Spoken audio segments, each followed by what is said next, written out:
இனிய அன்னையார் தான் பாதம் பதித்த இடங்களில் ஜடப்பொருளில் மட்டுமின்றி மனித இயல்பிலும் புதிய சிருஷ்டியின் முதல் அம்சங்கள் வெளிப்படுவதை விளக்குகிறார்.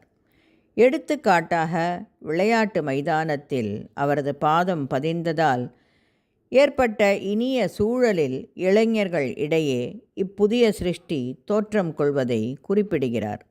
அவர்கள் எல்லா வரம்புகளுக்கும் அப்பால் சென்று தம்மையே கடந்து உணர்வின் வேறொரு தளத்தில் நுழைகின்றனர். இந்த புதிய சக்திக்கு தங்களையே அளித்து படிப்படியாக புதிய சிருஷ்டியின் அம்சங்களை தெளிவான மனப்பாங்குடன் வெளிப்படுத்துகிறார்கள்.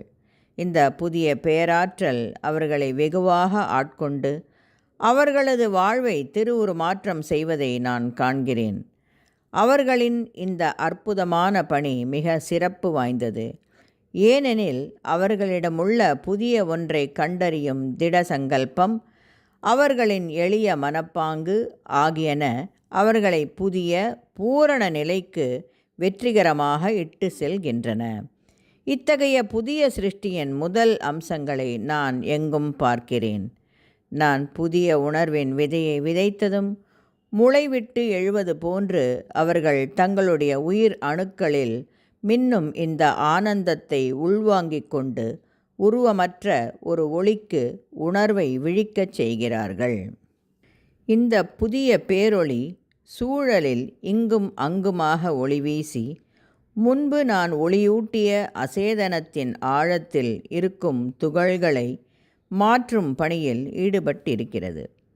அங்கு வாழ்வு ஒன்று துடிப்பதை, ஆர்வமுறுவதை காண முடியும். இப்பொழுது நான் என் பேராற்றலை ஆழங்களுக்குள் செலுத்தியதன் விளைவாக சூழலுக்குள் விரிவான ஒரு மாற்றத்தை கொண்டு வரும் ஓர் உண்மையான பணி தொடங்கப்படுகிறது.